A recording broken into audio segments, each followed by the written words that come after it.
This is the Bullet Maiden, and you are tuned in to the COD Show podcast. Kill him. Welcome to the COD Show. COD Show, COD Show, yeah. Welcome to the COD Show, player. All right. Yes. Hey, welcome back to the COD Show podcast. It's your guy, Onasis, a.k.a. Onasis. Kill him. That's right. Onasis. Kill him. We're back. Special guest. One of the coolest individuals on Twitch. All right. I just randomly found this channel, this dope Twitch channel one day, just late night cruising. Or it might have been like an afternoon thing. I cannot remember. It's been a while. I've been following you a while. First thing I noticed off the bat, high energy. The chat was on fire. Like it, the emotes, it's like a combination of things that I'm looking for when I want to enjoy myself. That allows me to enjoy myself when I'm in someone else's chat or viewing another Twitcher or another content creator get down, you know. She had everything that I was looking for, all right? The content was dope. The chat was cool. The vibes was right. The music was dope. The get down was 100% dope, all right? Not to mention she was playing my favorite game, which is Call of Duty, all right? But I'm rambling on, so forgive me. COD Show podcast, I would like to introduce you guys to the Bullet Maiden. What's happening, man? Welcome to the show. Thank you for having me. Yeah. Thank you for coming on. We finally got it together, man. This is dope. Yeah, I'm excited. I'm really excited to be here. Thanks for having me. Yeah, thank you for taking the time out of your busy streaming schedule. You know, I know you get down throughout the week, you finally got it done. And you know what? I love, like, sometimes, like, you know, if we don't hook up on that initial scheduling, sometimes that couple days or a couple weeks that we couldn't get together, so much has happened since then, man. Of course, the world around us, things have changed dramatically, right? Oh yeah. So it only made it that much better. I know it's a tragedy, but you know, it only made it that much better because so many things have happened. We have so many more things to talk about today, man. Salute to that. And you know, you've actually been forced to be a full-time gamer, right? Right now, yeah. Full-time grind.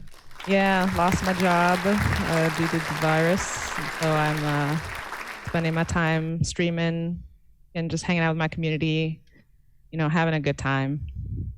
Man, like, is it thrilling, like, to actually do? I know you love this, you know, to do what you love every day rather than punch the clock, or is it like the unknown is kind of nerve-wracking, like, as far as what the future holds? You know, it's something that I love to do, and it's not so much the gaming part that is what really draws me to streaming. It's really the community part, the talking to people, seeing, you know, all the regulars that come back and all the new faces. I get to know them. I know their backstories. I know when they have, you know, trials and tribulations. I know when they have the great days, and it's the talking part. So it makes it very easy to do this more on a full-time level with my family, my community. And it is a little bit unnerving, though, not knowing exactly what's happening, you know, next month, how well I'm going to do when it comes to like numbers and the money side of things. That part's a little bit difficult because it's out of your control. So I try to not to even focus on that stuff anymore. It drives you crazy if you do. If you focus on those numbers, it drives you crazy. So I just I pretend the numbers don't exist, and I just focus on the people in my chat, and getting to know them. And they're some of my favorite people. They come back every day, and they're always there for me. Man, salute to that. And I can imagine if you just focused on the numbers, it would seem like a job, right? Like, but you're in there having fun, like you said. Your community is chill. You know, you're in there chit chatting and just playing the game. I have a friend. He has a saying, "No offline gaming," and I don't know if you abide by that rule. Do you play offline, like certain games, or you just mainly once you cut the PlayStation on your stream? Yeah, no. I mean, for the most part, most of my gaming happens on stream. Because I do a lot of stream right now. I'm up to 5 days a week, but I'm adding it. I sometimes stream on my extra days off just because it's fun and I want to like be around people that I see that come in and visit me and chat with me. And it's I do a little bit of offline gaming, games that, because I'm known for my Call of Duty. So when I randomly play something like Pokemon, it's a huge difference. And so I don't really play that so much on stream because I know that most of my community are Call of Duty, big Call of Duty fans and Call of Duty players themselves. Yeah. I have played other games on stream periodically, but I do play a little bit of stuff. Like I'm playing Animal Crossing right now a lot off stream. Animal Crossing. And Animal Crossing is addicting, man. It's my first one. What is that? It is addicting. It's just kind of like a Second Life situation, but it's like weird because there's like animals, like people, you're the only like human and everybody else is an animal. But it's like you live life, you build a house, you have to like grind out for money and stuff like that. It's an addicting game. It's really fun, but an addicting game. So it's not like you got an animal and you're just trying to dodge cars to cross the road. It's something. Oh no. It's you're like living a life. You got your own island, you decorate it, you build it out. Yeah, it's quite different from Call of Duty. So the title is misleading. You're not crossing anything with the animal, right? Yeah. No, I think they named it that. Like I've been thinking about that since I started playing it. I think it's because everything, like all the people are like other people, or they're not really people. Everybody else that's in the game is an animal, and you're the only human. Okay. Except for like other people when you visit, like other players, like real people who are playing the game. So I think it's like they're just like it's a crossing into the animal world. I don't know. I have no idea how they came up with that name. But I do play a little bit of offline stuff. I usually do Pokemon or Animal Crossing now. And I do play COD sometimes off stream with like my closer friends every now and then. Because I'm the type of streamer that likes to play with viewers. I like people to come into my stream and feel comfortable. Like, because I know a lot of people don't have people they can play Call of Duty with, and sometimes it sucks to play by yourself. So I'm always one of those playing with viewers, streamers who always welcomes people in to play with me. And so sometimes that does get a little exhausting when you have a lot of different voices and new people that you've never met all playing with you at the same time, and you're rotating people out consistently. Like. Right. Throughout the hours, it gets a little bit exhausting. So sometimes I just want to play with like my closest friends. So I might do that offline sometimes. And I understand that because I'm very selective to who I play with, and especially who I stream with, because a lot of you playing with randoms and you have their voices activated. I would imagine you were doing this in Discord, or you're doing it straight up off the party chat. Oh no, I do it in Discord, mostly because of the crossplay, and it allows me a little bit more control over the situation when I have Discord. I try to I always invite them to come into voice chat, but I give them like the rule, like you gotta let me, like you can chat, that's great, you can do call outs and everything, like you're more than welcome to be a part of the conversation, but you gotta give me enough, like plenty of time to talk to my stream. Like they're the priority. You gotta let me have that time to be able to talk to them, answer questions, ask questions. Like I need to be able to talk to them more than like I'm talking to you on mic. True. And usually it goes okay. Sometimes we've had some situations where it's been too much talking, and then I have to have like one-on-one conversations, and be like, you're talking a little bit too much, or like you're like, I've had people do impressions which are a little bit odd, or like just do some strange noises or weird things or play weird sounds, like. And I just like have a one-on-one conversation, be like, dude, like, welcome to play, but don't do that, please. Like, the stream's got to come first. The people in the stream that are there, the community, they got to come first. Yeah. So. Yeah. Playing with randoms or individuals that may be cool with you, like sometimes, like they'll rage, and that rage will be OD or OP. Mm-hmm. and they'll be saying any damn thing, and I'm like, oh Lord have mercy.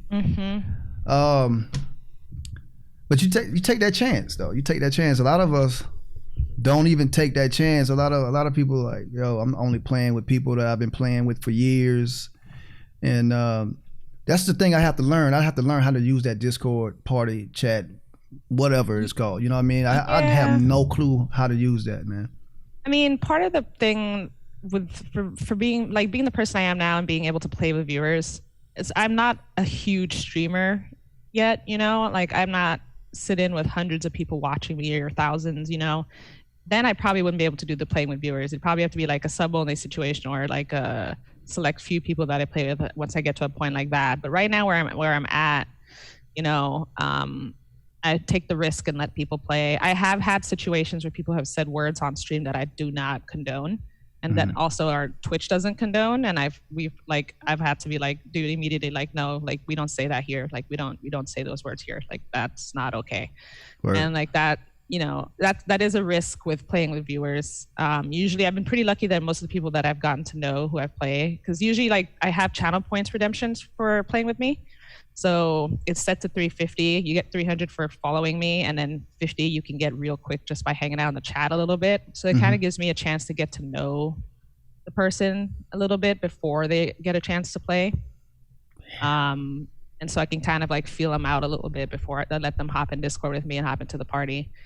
But I've had friends tell me that I'm a little bit too soft with this whole thing, because I have issues where people start session joining me when I'm not, you know, when I'm sitting in a lobby by myself and I haven't, you know, and I'm going to be playing with other people that I have like waiting for me, or, you know, then people start getting really comfortable and start jumping into my sessions, and then that becomes a problem.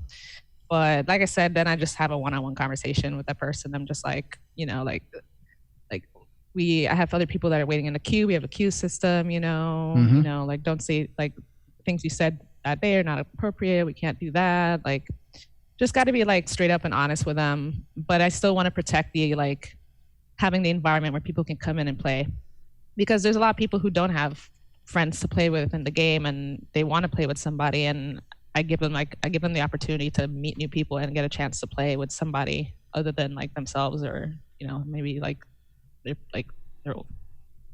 go-to people.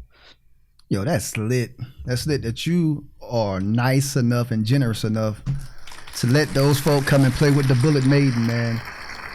You know, it's only a limited time. You probably got like 1 or 2 more months of that, and then you're gonna blow up. That's gonna be all. It's gonna be off limits, man. Yeah, then I'm gonna gauge things as I grow on Twitch. You know, pay to play. I'll make it a sub only at some point. Not a pay to play. $500 for 5 minutes. Damn, dude, I'd be rolling in dough if I did that. Yeah. 500 Fridays, that's what you're going to call it. Oh my God, 500 Fridays, you know, that'd be dope. That's basically what it is like now if you want to play with Nick Merck or something. You need luck to play with them, with the big names.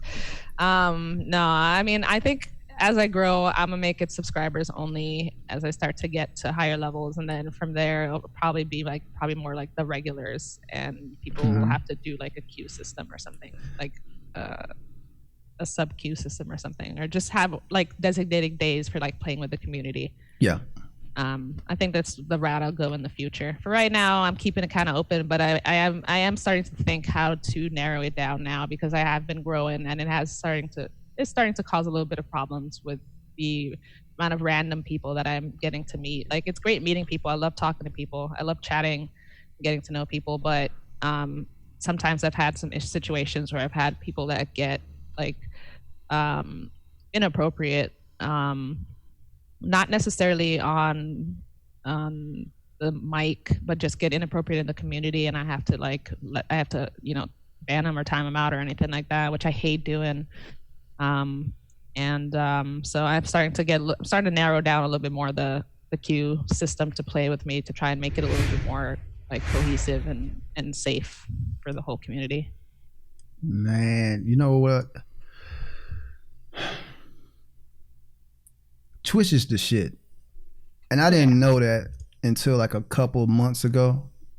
You know, I didn't realize Twitch was just so fire, because even on Twitch, like your watch time, you get a certain like amount of channel revenue. Is that what it's called?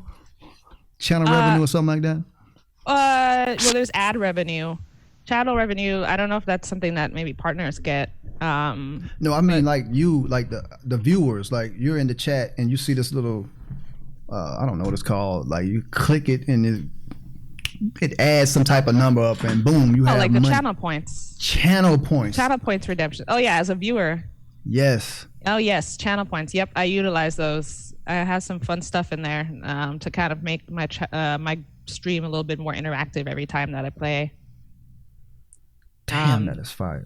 For instance, like I said, like you can redeem 350 points to play with me. 5,000 points, you can force me to play with only knives for a whole game, or snipers only for a game. 100K gets you a free sub that I pay for. 50K I think gets you, like, if you want to raid somebody specific, because I always raid. I like to show the love and bring my community and you know, introduce them to another streamer. Yeah. At the end of my streams, and so sometimes people have a specific person in mind they want to raid, so they can use channel points to select the person. And I've had a couple redeem channel points for to get a sub when their sub runs out. So I have a couple of things to encourage people to be more interactive with the stream. Yes. You know what? That's pretty. It's pretty damn lit that Twitch has that option. That's why Twitch is kicking YouTube's ass. Sorry, YouTube. Yeah. Even though I'm gonna upload this on YouTube, but it's just the truth. It's just the truth. But it's no competition. We all one community. Yeah. But yeah, that's lit. Yeah, Twitch is something. Twitch is definitely almost monopolizing the market. Even though they're not the monopoly, they have so much of the market that it's almost like they are a monopoly. It's fine with the tournaments and everything. Mm-hmm. And now they've added an esports section. They've got watch parties that they just added.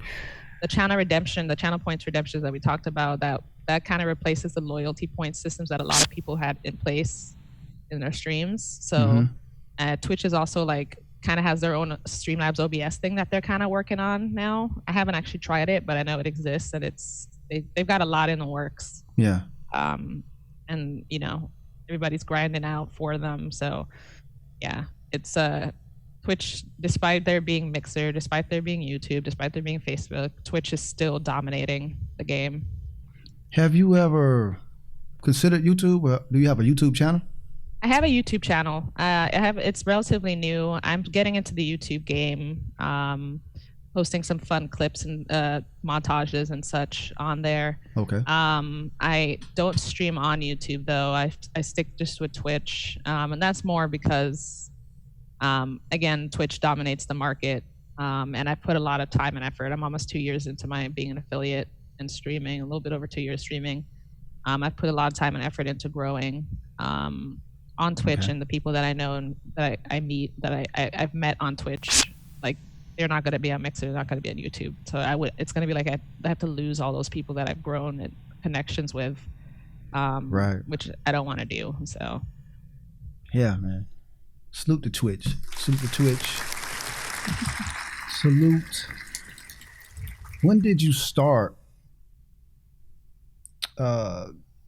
Twitch? Like you said, 2 years ago. What made you turn on that light and say, hey man, I'm gonna start streaming? Like, how did that happen?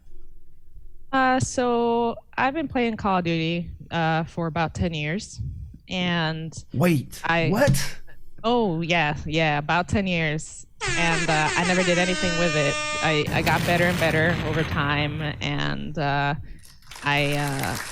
it's when the Black Ops 3 was out, I was wrecking people. I was absolutely wrecking people. And I'd take pictures. I started taking pictures of my scores and stuff and posting them on my personal Instagram and showing my friends. And they were like, you should stream. You should totally stream because people would watch you because you're good. Yeah. And I was like, you know, I don't know. I don't know. I hear that, like, it's toxic, especially because Call of Duty it's so male dominated, and it can be quite toxic. And the community for COD, and I was a little bit nervous to do it, you know. So I went on Reddit, actually, to the subreddit for Twitch, and I was like, should I do this? Should I try this? What should I expect? I'm a woman. I'm nervous about streaming on camera. I'm nervous that people are going to come and troll me. That people are going to be like, coming after me, that I'm going to like just be dealing with like the worst possible situations. And I got like a crazy response on that post I did on Twitch, or on the subreddit for Twitch. It actually like blew up on that subreddit, and people were really supportive. There was a couple of people who were just like, don't do it, but everybody else was like, you should definitely do it. Here's some tips. Reach out to me for help on this. This is how you get started. This is this and that. It's a great place to meet people. You should definitely do streaming, yada yada. And so I was like, okay, they're telling me I should do this. All my friends are telling me I should do this. Yeah. So I made an account. I had already had an account for like watching Pokemon events actually. And then Pokemon. I liked watching the trading card game like competitions. And I had an account, so I just customized it. Started thinking about a brand that I wanted to have, what I wanted my brand to be, because branding is really important when it comes to streaming. And I just did it. I went in camera first, ready to go. Started Black Ops 4 beta right around that time is when I started streaming.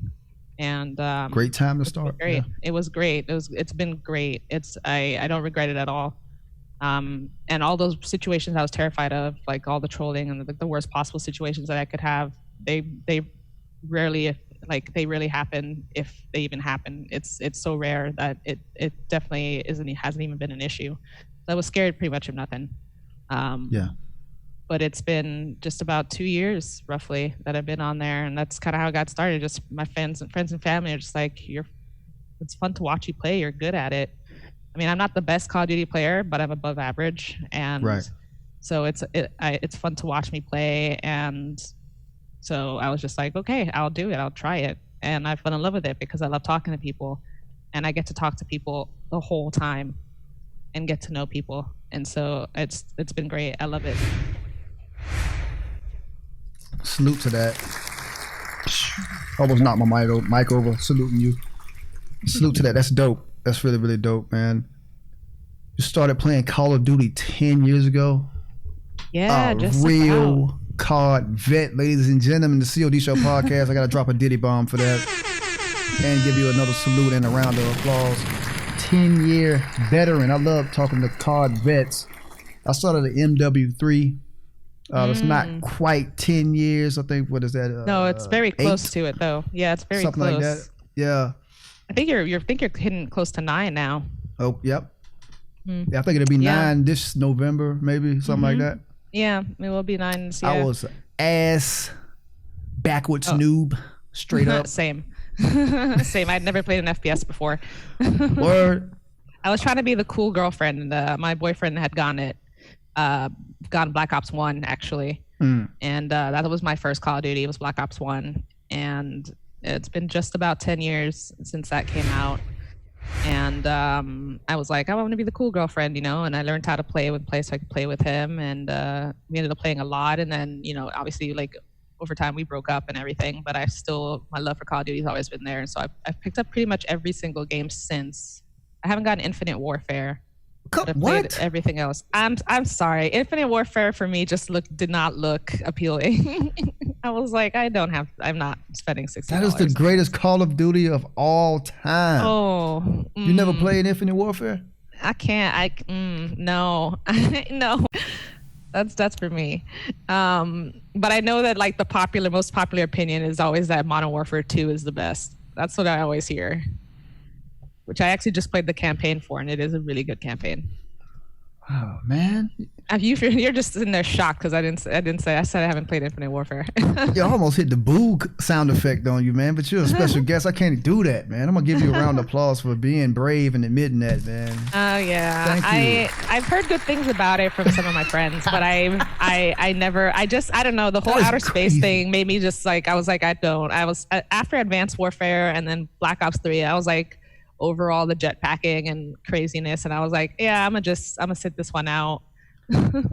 Gee whiz, man. So BO1, did your boyfriend break up with you because you were better than him?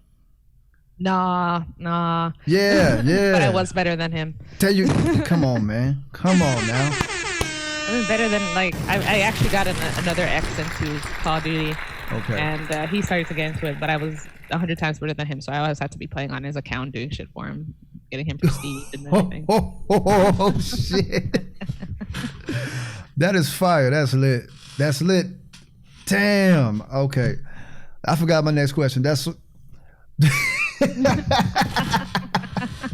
I used to do that. Used to be a thing I actually did in Call of Duty. Is I used to make sure that my clan tag said lady, and anytime I got like hate mail or something, you know, like I would reply in voice chat so they knew it was a girl that was kicking their ass. right. I used to enjoy that. Bully. They usually started it first, to be fair. Right? People would be sending me hate mail. You see, hate mail. We're gonna talk about the hate mail a little bit later on. I gotta write that down, make sure I don't forget.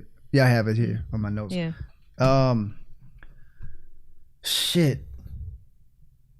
When did you start playing online? That was my next question. Oh, multiplayer? Multiplayer online, yeah. I started playing with that. Was like when I first started playing Call of Duty, I was straight into multiplayer. I never really did the campaigns. I did them mostly when like Xbox or PlayStation Network went down, because I started on Xbox 360. And then when everything kind of switched over to PlayStation, I switched over to PlayStation as well. What? Because you know, it used to be that Xbox had all the exclusives for Call of Duty. It's a fact. Like back then, and then now all the exclusives for Call of Duty are on PlayStation. Yeah. So I did the same. kind of made the switch. Yeah. I did the same. I was Xbox diehard, and then once what was that title? PS4. Black Ops 3? Yeah, Black Ops 3 came out. Mm-hmm. That's when the tide kind of turned. Oh yeah. Boom. Mm-hmm. PlayStation, we got one that summer. It was on and popping ever since then. Mm-hmm. Yeah, I had Advanced Warfare on my Xbox One, and then Black Ops 3 came out, and I switched to PlayStation as well at that point in time as well. It was that time. Yeah, but I've been playing online the whole time since I started. So I used to be really bad when I first started. I could barely walk, could barely shoot. Yeah, it's hard when you've never played an FPS before. It's hard to get into Call of Duty. It's a lot of like using both the thumbsticks plus shooting. It's a lot to do at one time when you're new to it. So it took me a while to get used to it. I would say I started to get a lot better around Advanced Warfare Black Ops 3 time. That's when I really started to get a lot better, like where I started to be above average in my play. But up until then, I was very like figuring out my play style. I hate to admit it, but I was a camper in Black Ops 1, my very first Call of Duty. Me too. There's nowhere else I could go. I had Ghost Pro. Nobody could see me. I could just sit. Man, me too. Salute to Second Mad Raj, man. Me too. It had to happen. It was the only way I could learn. And then, then they changed up the ghost system where you couldn't sit still. You had to move to be like ghost to work. Right. So then that forced me to learn a new play style, because then I had to learn how to move around the map and get kills. Like I had to learn map awareness essentially. Right. And all of that over time has grown, like made me a better player and made me the player I am today. Because I did a little bit of competitive COD as well for Black Ops 4. Before I decided to just focus on the streaming aspect. Hell yes. How was that? Like competitive COD, you mean? Ooh, yeah. So just playing competitively, not professionally. So it's you could almost say competitive and professional, they overlap. The only thing is pros make money, and anybody can be competitive and maybe not make any money, but play competitively. And so like I had a team that I was captain of for a female COD team. And we would play, we do our GBs and tourneys and stuff like that. And it was fun. It was a lot of fun. We'd practice it. It was exhausting because I had a full-time job working 40 hours a week, 40 or 50 hours a week. And then I'd have practice right after work for 7 hours.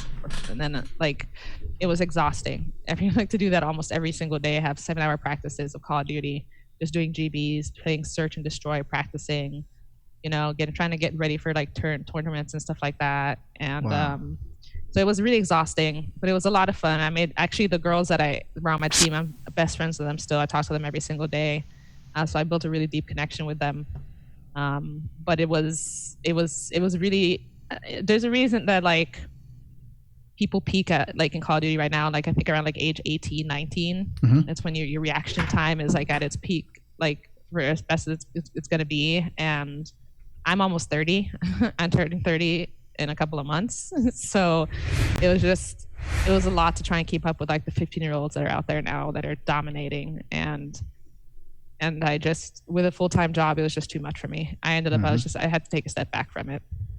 Damn. So you were the team captain of a competitive team, all women, all female team.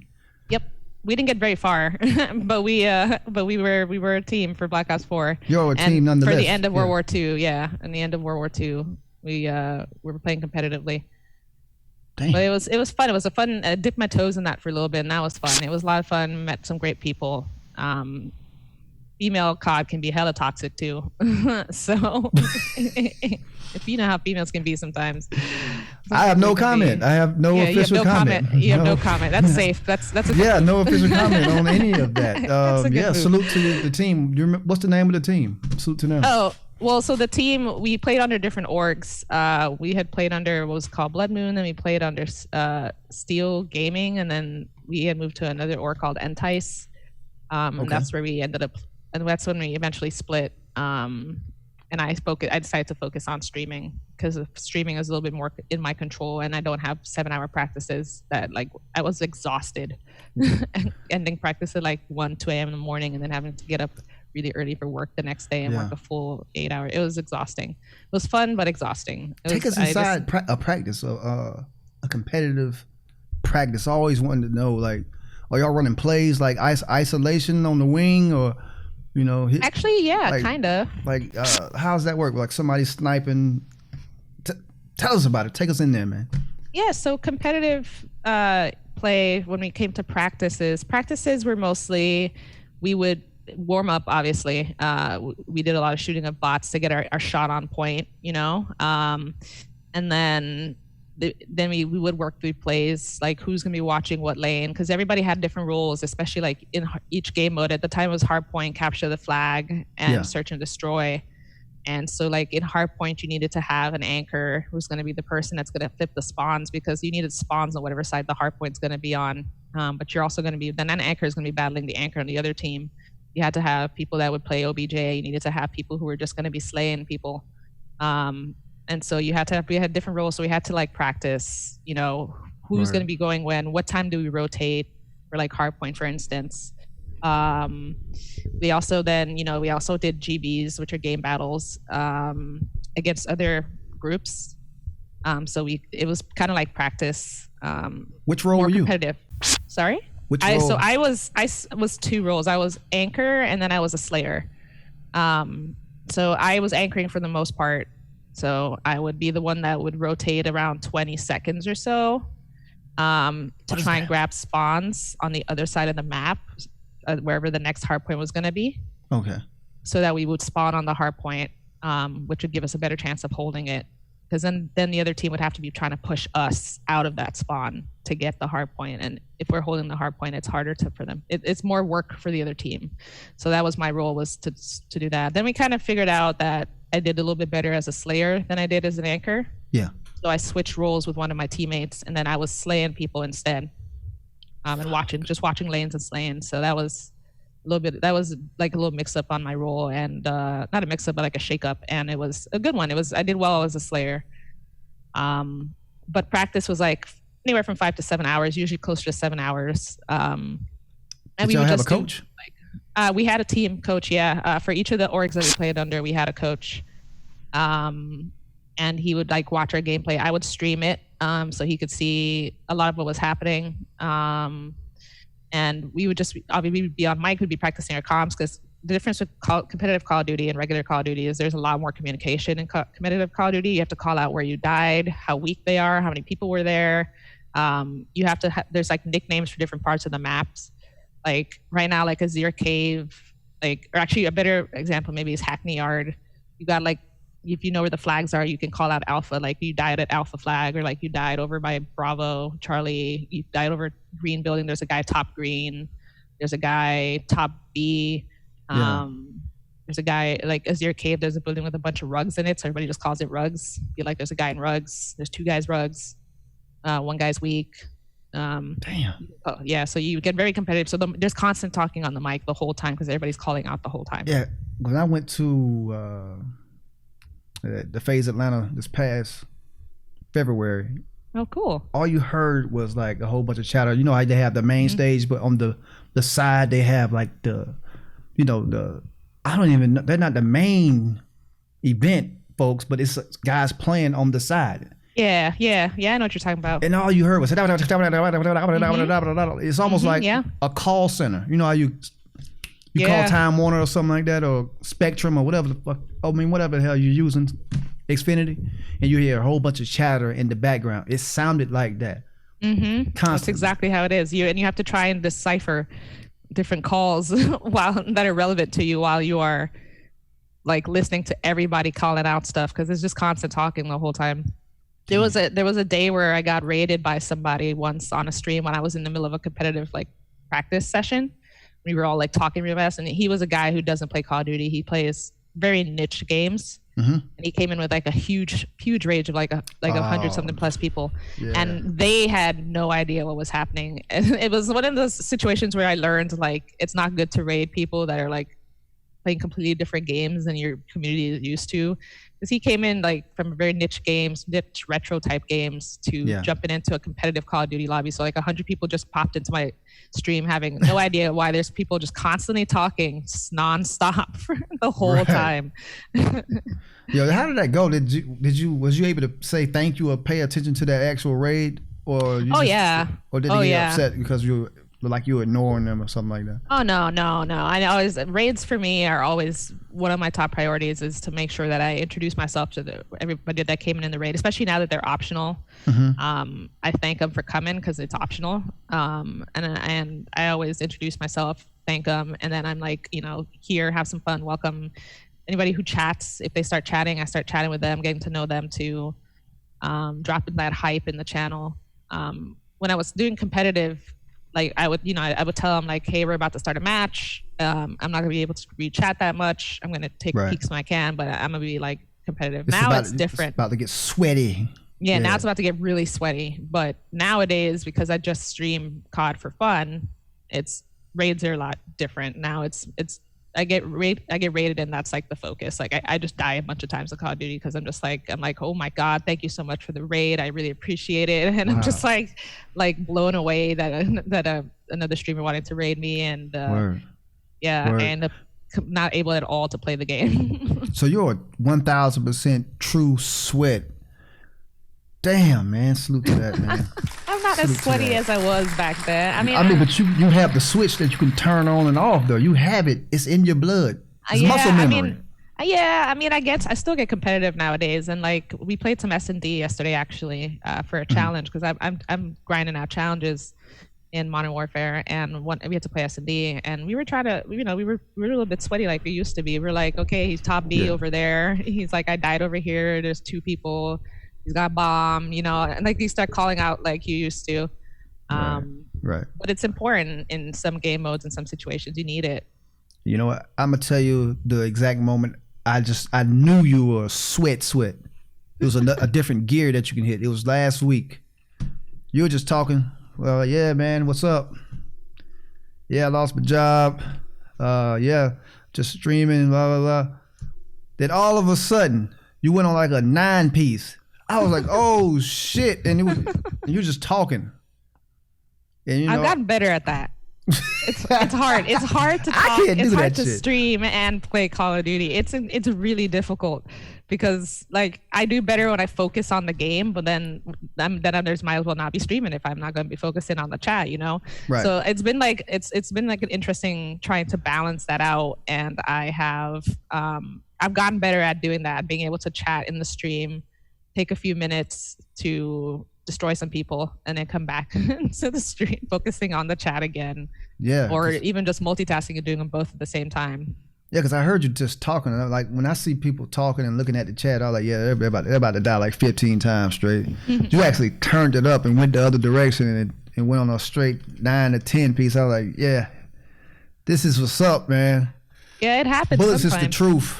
It happens sometimes. I get lucky where I can get my streaks going while I'm chat into the Love. chat. There are times where I do just die repeatedly, usually on like a raid or something, because then I'm just like trying to introduce myself to everybody and get everybody situated, and Yeah. then I die a lot. That's respectable. Streaks. Modern Warfare. Have you dropped the nuke yet? Oh no, I have never dropped a nuke in any Call of Duty. I hate to What? admit it. I know. I've gotten so close so many times and I always mess it up every single What? time. There Like- was one time where I accidentally called in a kill streak, which I didn't mean to, and I was at like 26, I think, in World War Okay. II. I accidentally pressed the button and I stood in the middle of the map and called in a kill streak, which ruined the whole nuke-edge situation. Yeah. And I've gotten really close in Black Ops 3, and no, man, I always choke it. I choke. You know I what choke have been? every time. You know what have been a great fit for you? What? The deatomizer strike on Infinite Warfare. 25 kills. You blow up the whole map. Game over. Really? I've gotten to 25. I could do that. You get the brutal. Game over. You blowing the map up. Unless you're playing Oh my domination, God. you get to drop as many. I can't remember how many did. But team deathmatch, kill confirm, game over. You dropping the nuke. The map is blown up. Close. So many times. I just can never get that 30. I just choke it every time. And Modern Warfare so far, my highest streak is 17 because I've been focusing on challenges. I did the Damascus grind. How was So that? That was rough. That destroyed my KD, but it was worth it. Is it worse than the Dark Matter? Dark Matter gun? Dark Matter grind was easier, honestly. Wow. I think every Call of Duty before this one, the grind for that camo, that completion camo, has been easier because Is it was it- stuff like it was like 15 long shots in other Okay. games, and then in this game it's 100 on an AR. So it's like a huge difference. Each gun has 100 challenges you have to complete, and they're all crazy things like ARs. What? It's 100 long shots, and then you need like 100 mounted kills, and you need even with the launchers, you need to get 100 kills with the launcher. Like in any other Call of Duty, it was like 10 kills with a launcher, and that was it. That's insane, man. Yeah, Damascus was insane. And then it even sucks because you got the riot shield in this game, so you had to get the riot shield gold, which is a pain in the ass because it's like you need triple kills with that. What? Yeah, so not that you have to get like 3 kills like right back to back, but you need to Okay. get a streak of 3, Okay, I feel you. I like feel you. 20 something times. Yeah, they really put their It's- foot in this they- damn game. Like, not the good foot either. Like, the foot. No, it was definitely the hardest grind I've done in this is definitely the hardest Call of Duty I've ever played. And the grind for Damascus was very, very hard. Same for me. It's the hardest Call of Duty I've ever played. As far as like the play style that you have to, you don't have as much freedom. I feel like.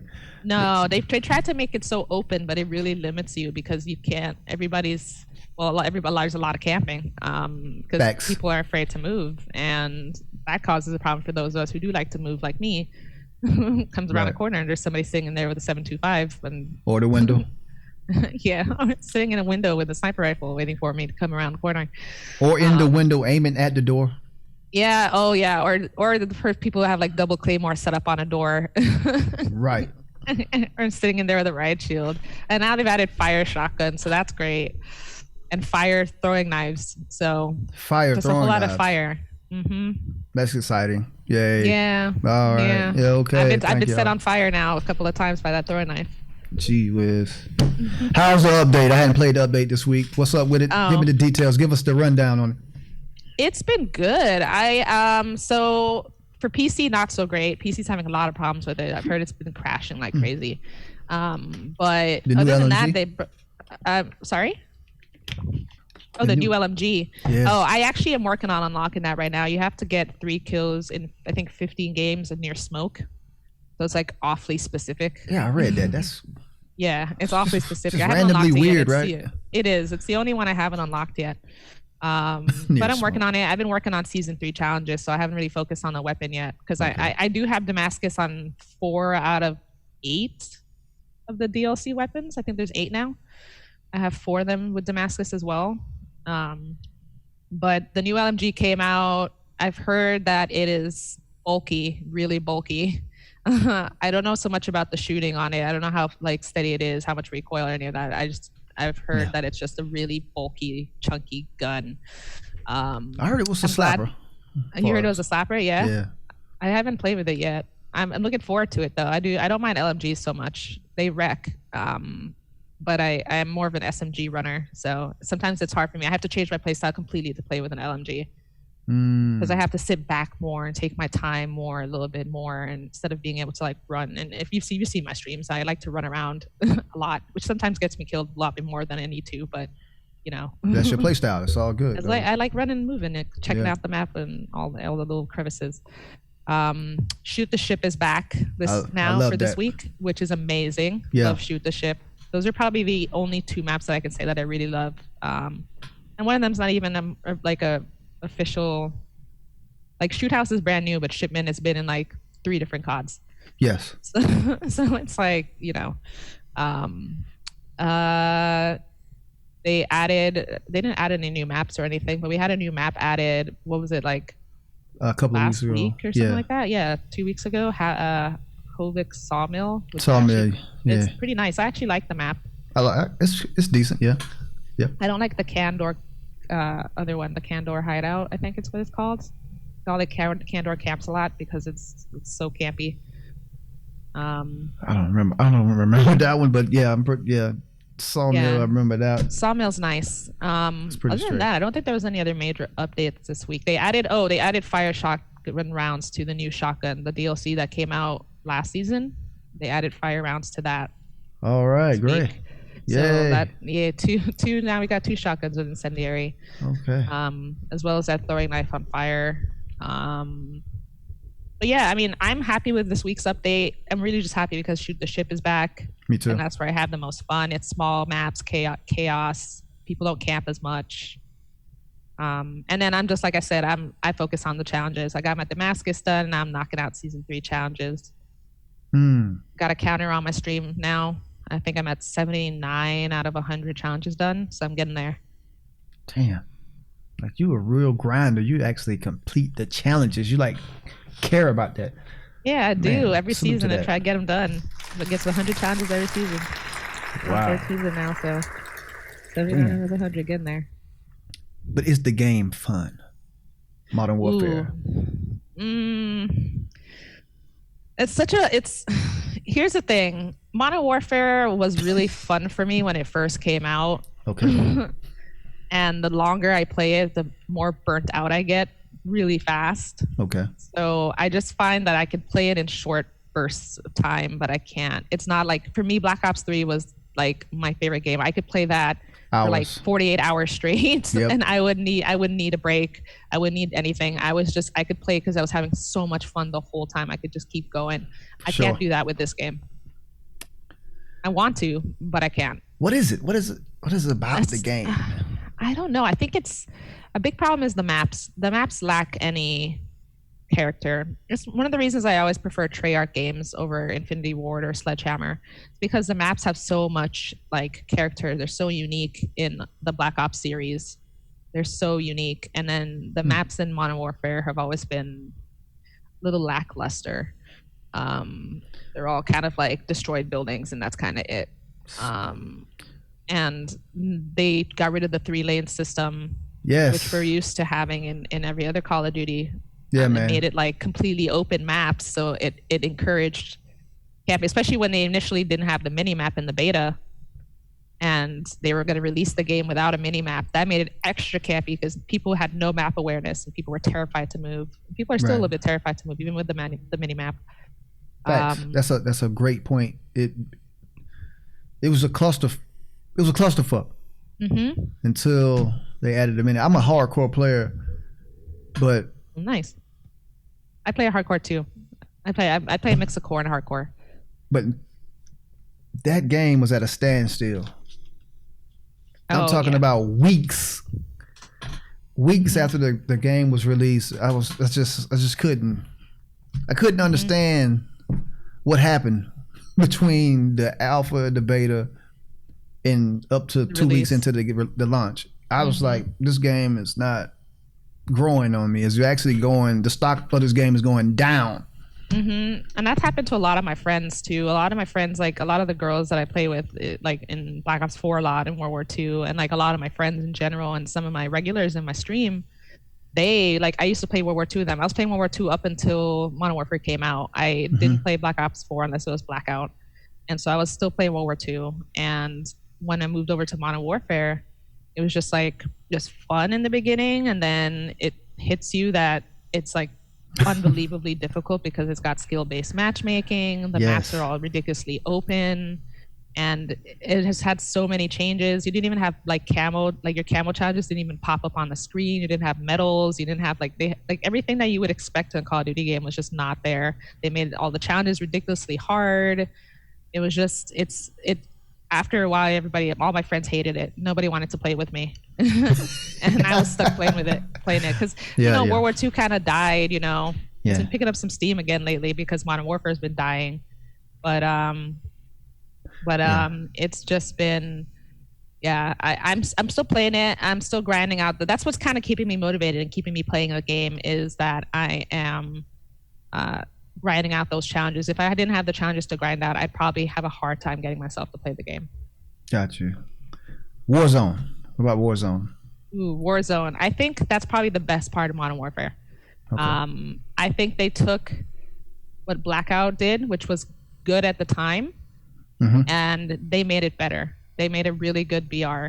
I personally haven't played a lot of the BR, which is kind of odd because I played a lot of it in Black Ops 4. I played a lot of Blackout. It's most of my friends don't play Warzone. It's part of the problem. I'll have to like solo it. Gotcha. But I think that they made a really good battle royale. It's dope. They took some of the things that needed to be simplified in Black Ops 4. They took that and made a better BR. It's sort of like the same thing that I always say about Advanced Warfare and Black Ops 3. Like Advanced Warfare was the first one that came in with all that hovering and jetpacking. Yeah. And Black Ops 3 took it and simplified it and made it better, I think. Because Advanced Warfare just had way too much going on. You could hover sideways, left to left, like left to down. You could slam down. You could go up, all these different places. Right. Things you could do with the jetpacks, it was a lot. And Black Ops 2 was just like, we're just going to make this simple and good. And that's what they did with this game now with the Battle Royale. They made Warzone simple and good. I really like Plunder. Plunder's dope. Sure. Yeah, Plunder is a really funny game. I did not like it at first, but Plunder's dope. No. I didn't like it at first either, and now I play it more than I'll play Warzone. Me too. Same. I really enjoy it. So yeah, I think they did a great job with Warzone. I'm really enjoying Plunder, and I definitely think those are probably the best parts of the of Modern Warfare right now. What do you think we're gonna get this year? Because if we're rolling up on May, June, well, we're in May. May, June. That's when they usually reveal the next Call of Duty, right? Where do you think we're going? What have you heard? You probably heard the same things I've heard. Black Ops 5 or something like that. Yeah, I've heard rumors that it's gonna be like a Black Ops 1 remaster or reboot. I heard that too. I heard it's gonna be like most of the rumors I've heard of that it's gonna be a reboot of Black Ops, which I'd be okay with, or at least like what I'm hearing now is the most confirmed rumor is that it's going to be set in the Vietnam War like Black Ops. Yep. But not be related to Black Ops. Because it's Treyarch that's making it since, like, I don't know if you heard about that whole thing that went down. Yeah. Yeah, Sledgehammer was supposed to make the game. And then apparently they were doing such a bad job that Activision was like, pull the plug on them and make Treyarch do the game with a lot less time. And so it's like, that's basically. I think they're going to accidentally make one of the littest Call of Duties of all time. Accidentally, yeah. This is going to be the best one to date. I just feel like that because of recent events, like Modern Warfare. I think this next one is going to be the joint. Black Ops 4 is very, very enjoyable. It was just the specialist abilities to me. Yeah, I think that the specialists in Black Ops 3 were good and they were bad in BO4. It just did not work out. I think they just complicated it. The dog and Zero. If you got rid of them, perfect game. 10 out of 10. Oh, not even. If you had Ajax in the beginning, Ajax used to be like the GOAT operator. You couldn't. He was impossible to get around. Yeah. Yes. And that dog, you could be on a ledge somewhere, and that dog was gonna get to you. The dog was gonna jump up if you're in firing range, he's gonna jump from the ground all the way up to the top level and bite you in the ass. I've seen like clips from there's like one video where you literally have to jump over a space and like it's the map where there's nothing underneath you. It's like floating sort of. I can't remember what it's called. Okay. But like there's a video where this guy is like jumped over to this ledge and there's like nothing around him, like because like you literally have to jump to it and then everything else is like death. And the dog jumped up onto the ledge and got him. And it's just so ridiculous. I had a friend, like we have a clip in my stream. My friend, somebody called the dog out. My friend just literally ran and took off and jumped off and went out of bounds in the map and died immediately upon this dog coming out. Because it's like, what else can you do? That dog used to be so OP. The dog is. I mean, I like having dogs in Call of Duty. I like it as a kill streak, you know? Like it feels a kill streak. Yeah, it was a great kill streak. And then like Raps in BO3, which was basically dogs, but like robot dogs. Right. Those are great. That was great. You have a bulletproof dog for free. And sometimes you might get it 2 or 3 times out of the map, depending on how you're running. That dog is bulletproof to the, like, you have to put a whole magazine in a half, depending on what gun you're shooting at him. And you can't miss one bullet. The dog's gonna bite you in the ass, ma'am, sir. I think that dog was named Juno. Right? Yeah, and it's that was the most OP dog I've ever met. For free, like yeah, for free. You don't have to do anything; just get a few kills and let time sit. The little tricycle, Prophet had, young Prophet. You know, you can blow that up really, really easy. The dog. Oh yeah, the dog you cannot. Yeah. And I like Prophet. I like Prophet better in, like I said, BO3 I think was a better version for all the, like if you're going to look at like the futuristics, I think BO3 was better than BO4. Yo, when Prophet glitched, that was the joint. Yes. Yeah. Yeah, and the Tempest was good. Like they made it was fine in BO4 too, but it was good in BO3, and then the glitch back in time was really dope. Like I think that the specialists in BO3 were really great. I think it was a really balanced game, which is why I liked it so much, and I could play it for hours on end without. For sure. But I know like a lot of people would say like BO2 was their favorite. I hear that a lot too. Yeah, I hear Black Ops 2 was like their favorite. For me, it was it was okay. It was fine, but I know that the most popular opinion is that like Black Ops 2 was great, Modern Warfare 2 was great. 2, 3, yeah. I didn't like 3 so much. What about Ghost? I actually returned that game. Oh man, what is going on? I'm losing points with you. I know. I couldn't. I seem to lean towards Treyarch games. I don't seem to lean towards Infinity Ward so much, because Infinity Ward I think is the one who did Ghosts. Yeah, I'm kind of the opposite. I always loved the Infinity Ward games, except for this one. I don't love it, but I don't hate it either. This one's difficult. Yeah, no, that's how I feel. I don't love it, but I also don't hate it. Like, I just play it because like I can't do BO4 right now. I have some weird ping issues with BO4 unless I play Blackout. Okay. And I didn't enjoy the game that much, to be honest. After a while, it got old, and I didn't enjoy it anymore. I like World War II, but that's basically dead.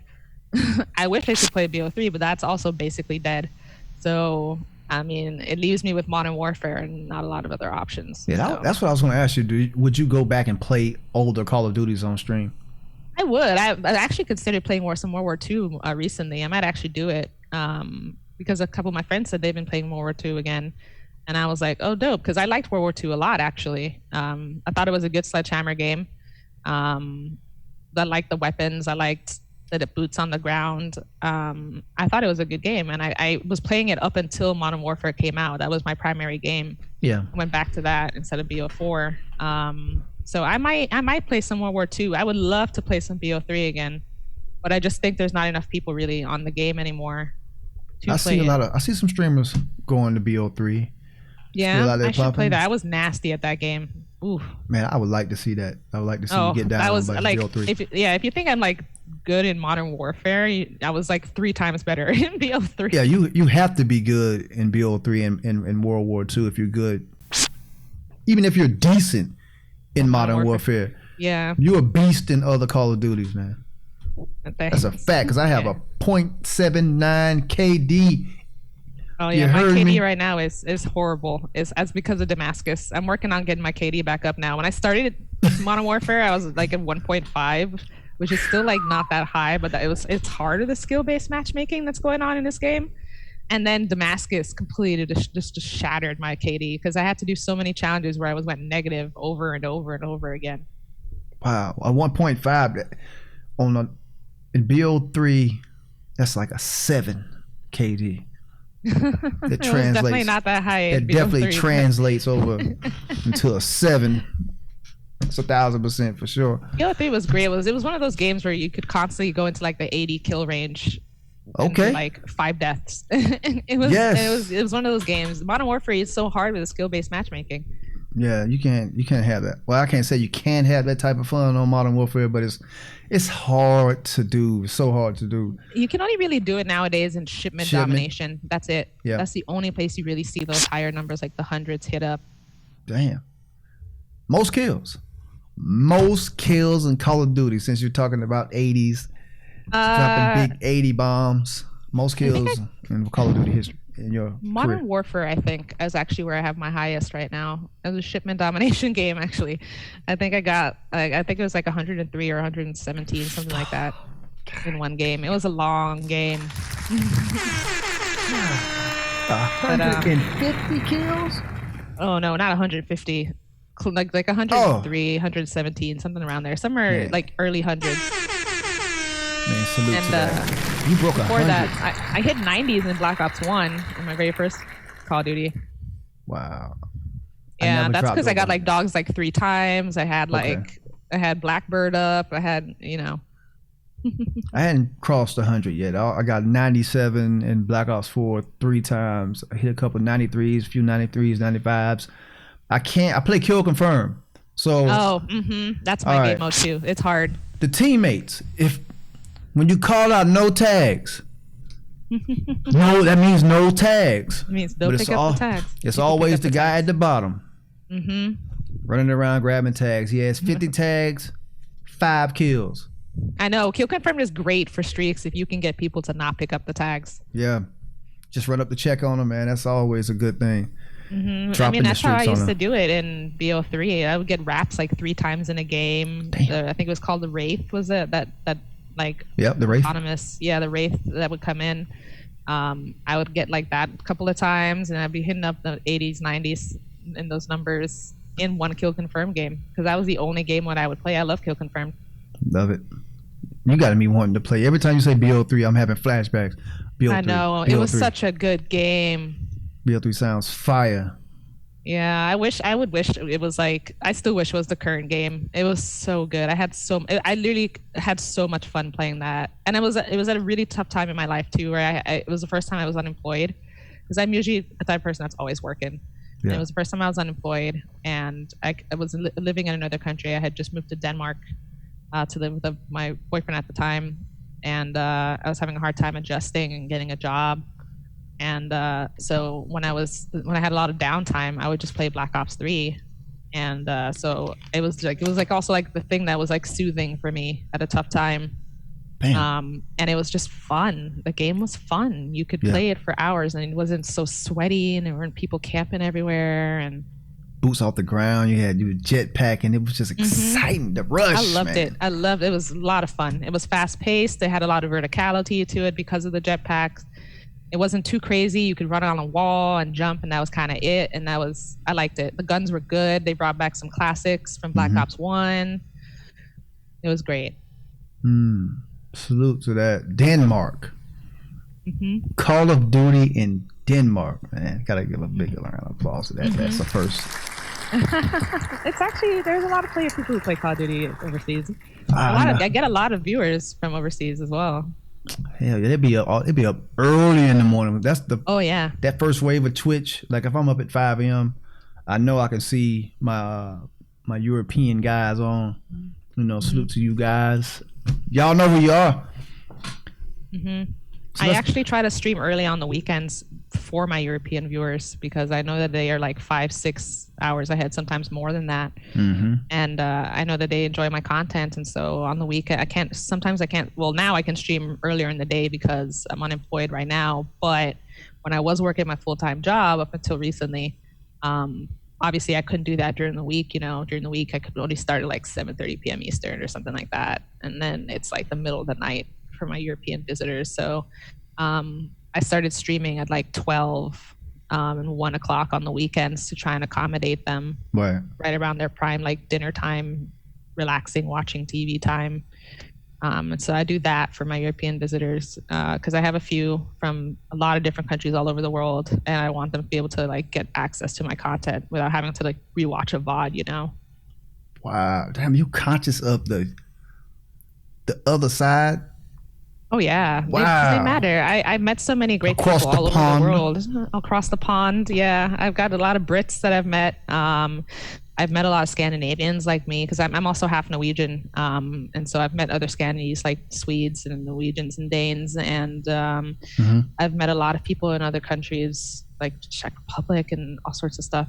I've met people all over, and just because I know that a lot of them show up in the middle of the night for them, I feel really bad about that. Like having them watching me at like 2, 3 a.m. in the morning, So I try to on the weekends start a little bit earlier for them so they can watch me at like 7, 8 o'clock their time or 6 o'clock their time p.m. instead of like the middle of the night. Damn, man. Salute to that, man, for being worldly conscious. The world clock. Yeah, like I said, it's the people that matter the most when it comes to streaming. Damn, so you dropped 176 kills. That was your most kills. All right. Oh, it was like 117. No, it was 176. I heard. You really want me to be in that 167? Yeah. You dropped 176. Yeah, we'll go with kills. that. 167. Yes. That's what it was. Roll with it. You dropped 176 kills on Team Deathmatch. All right. Doing that. I know you get a lot of hate mail. Being that you're a sweat, you're a competitive player. You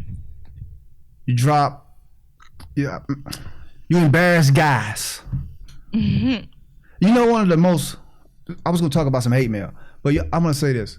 One of the most toxic things about this community, and I hate to see it. Well, actually, it's entertaining to watch, but I hate to see because it makes some people feel uncomfortable is when a gamer, a female gamer or a woman gamer, I don't know what the proper term to use anymore. Is it woman, female? When guys hear a female's voice in the party chat or in the game chat, they just go ape shit. They just go crazy. Oh my God! It's a girl. Does that happen to you? Has it happened to you? Oh, it has. It has in older CODs because this COD Duty I only play on Discord and I've got game chat off, so I don't hear anything that's going on. I only see like the chat that people type in the game, which is hella toxic. What if people type shit? Yes, right. Modern Warfare people use that shit? Modern Warfare, you can type shit. Yeah, people. I don't do it. I don't. But the people usually that I'm playing with will write toxic shit back. So like they're having their little toxic thing back and forth, and I'm just over here, just chatting to my stream and having a good time. And you just see it flash across the screen. What did it say? The people will just say like really obscene, inappropriate things. Got you. Like out of like just. Because people, you get so passionate about the game, and people cannot handle losing a lot of the time. Wait! You call that passion, or is it it's a very loose. I'm using passion very loosely. What do they call it when you spoiled brats like just can't handle getting their ass whooped? Exactly. Yeah. That's basically it. Yeah. No, I mean I've definitely had that happen in older games where I've talked in party chat, or not party chat, but game chat, and they realize I'm a girl and they start freaking out. But like I said, I also, anytime I did get hate mail, which I did get every now and then, I've even had hate mail in other languages, which I had to take the translator and figure out what the fuck they're saying to me, And so I've had hate mail, and like I said, I usually would reply back with voice chat, so they could hear my voice, so they knew that they were getting their butt whipped. So I'd be like, "Do you want to cry about it?" Like, wait! Before you finish that story, I have to introduce this segment of the COD Show podcast. Wait 1 second. Yes, we are here, the COD Show podcast, and we're here with the Bullet Maiden, and you are about to witness the hate mail, love mail segment of the COD Show podcast, and we're going to start with the hate All right, because we're here to eradicate the hate, not praise it. You know, we're only doing this. We're only talking about this for entertainment, not entertainment purposes, but for educational purposes. We want to educate you haters out here that you have to understand that if you take your time to think about your actions before you hit that send button, just think. You don't have to hit the send button. Just walk away. All right? We're here with Bullet Maiden. The Bullet Maiden. We're here to talk about hate mail. Bullet Maiden. Hate mail. Do you have any hate that you want to talk about?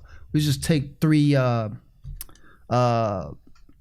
situations that you want to talk about real quick, and we'll just highlight them, and we're gonna move on from this segment. All right? Yeah. I mean, in the game itself, in Call of Duty, I've gotten a lot of PlayStation messages, calling me all sorts of names. Do you save them? Do I save them? Yeah. No, I usually delete them. I'll reply with like voice chat, so they hear that I'm a woman, so it makes it so they feel even ragier, And I'm usually like, do you want like some tissue for those tears or something like that, Yeah. I like to make sure that they know that I really don't care. That they can send me hate mail, but it's not going to get to me. And then other than that, like I remember I had a lady once, but it probably wasn't a lady, it was probably a guy. His character was female in the game, but sent me a message in French that was like, "Don't you use anything other than that stupid shotgun?" It was a game. Don't you hate when they want to choose your gun for you? I know. It was Combine in Black Ops 3. It was a small map. It was perfect for shotguns. It was the only map I ran a shotgun on. And they got pissed and wrote some really, really bad things to me in French, and I had to like translate it. And I just wrote back, and I was like, I did voice chat back, and I was just like mind your own business. Nowadays, the hate mail that I get is more like a live situation on stream.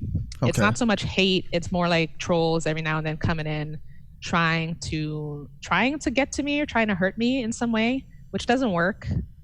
It's really hard for people to. I'm very patient, so it's very hard for people to get to me. Every time I've had trolls come into the stream, the more especially now that I've been getting bigger and bigger, I've had a lot more trolls showing up, which I didn't have when I first started streaming.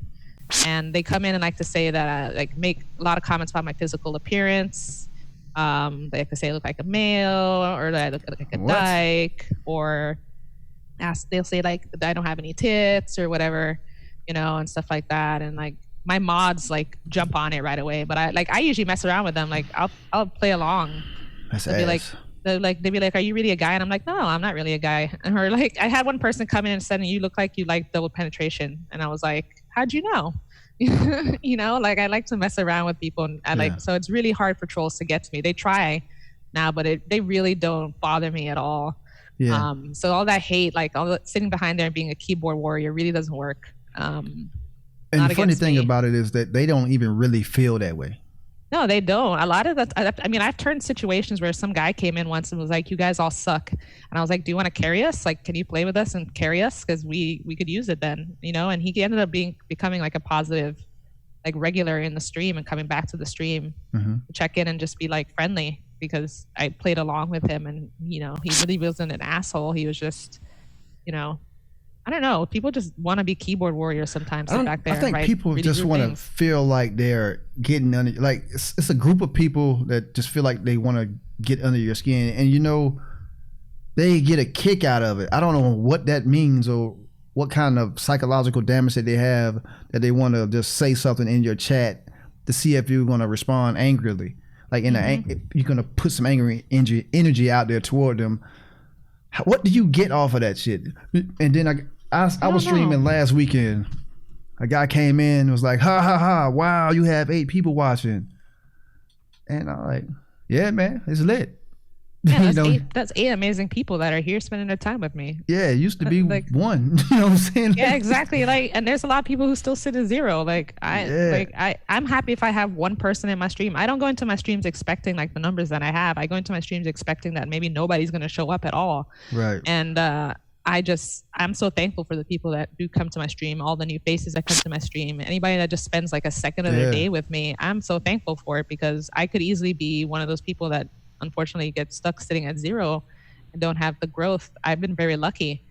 Right. And so like people can come in and say things about my viewership or what my physical appearance, like how I look and stuff like that. And it really just doesn't bother me. That's why, like I say, like a lot of my friends and my mods and stuff like that say I'm too nice because I don't like auto ban people when they start doing stuff. I'll just kind of play along with them.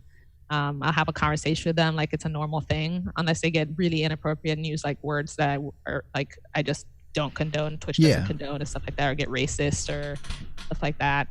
I mean, like I had a person come in once and ask me what my favorite thing about the LGBTQA community was, and he responded before I did, and he was like, "My favorite thing is syphilis," and I was like, "Wow, like that's like really like that's why?" Really corny. I was like, "We don't talk about that like in here," because I mark my streams LGBTQA IA friendly. That's very important to me. I want people to feel safe in my stream, not only just for playing with me, but like feeling safe as a person. Yeah. And that gets me a lot of trolls that come in and like to say like hateful things against gay people. And that guy came in and I was just like, dude, that we don't say stuff like that here. Like that's not something that we do. And he couldn't get under my skin, so he eventually left. He kept trying, but he couldn't get under my skin because I'm very patient. I've seen that 1,000 times. And then the person will send another chat, the next message will be like, "Oh man, I was just joking. I just like to try to get up under people's skin. That's who I am." Huh? Yep. You know, man, move from around. We don't want you around, man. That's just stupid. You wasted 10 minutes of chat typing dumb shit. We could just come in and say, "Hey man, salute to you. I see you doing your thing, man. That's what's up." Yeah, or just like hello, or even just watch the show a little bit, you know, and like get to know, like watch, because if they spend a little bit more time watching the streamer, because these are people that just come in ready to go, ready to type in some hate. They don't even like spend like, if they spend like maybe 5 seconds watching the streamer, they might actually like undo what they want to write, because they're going to realize that the person in front of them is actually not a shitty person that they have no reason to come after them.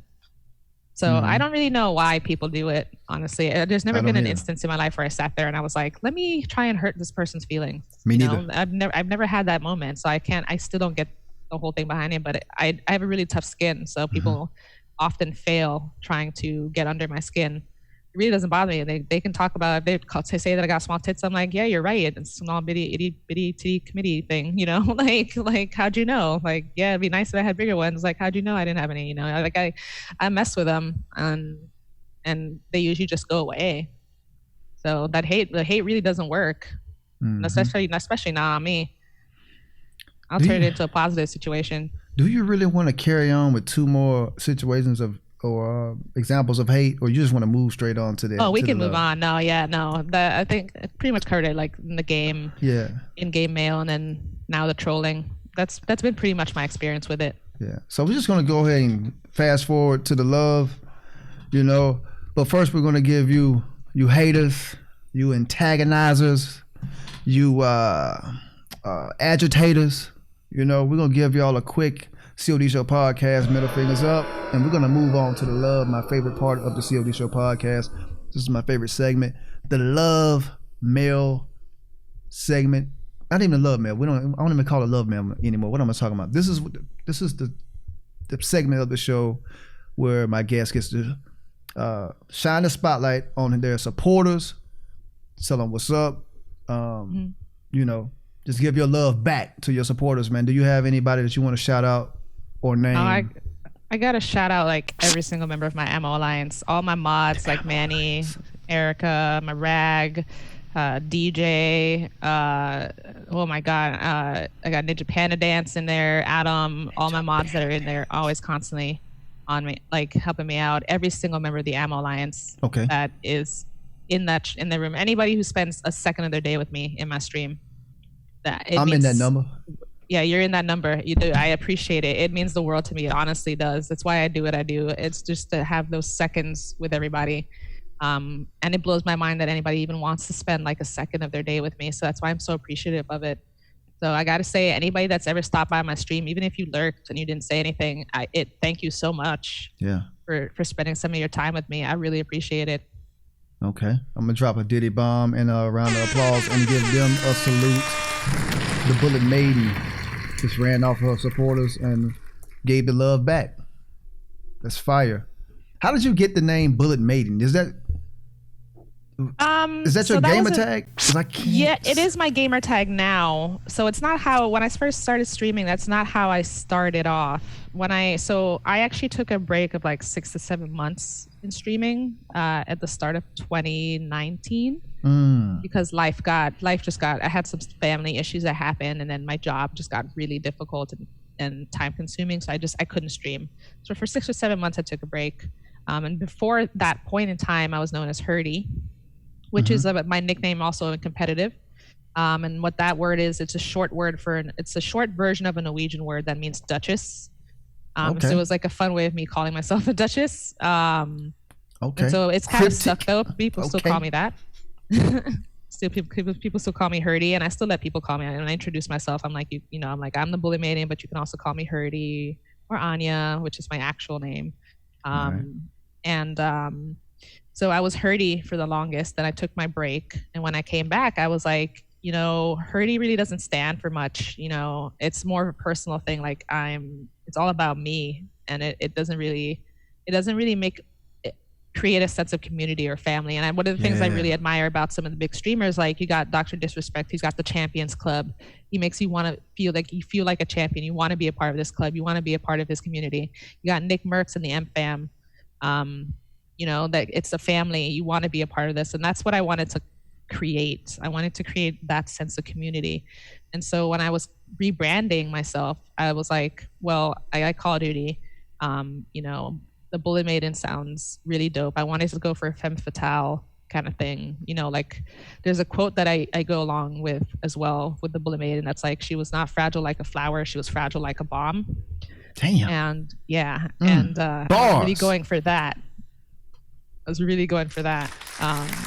That femme fatale thing, like you can be delicate but deadly. Hold on, can you say that again? Yes. She was not fragile like a flower, she was fragile like a bomb.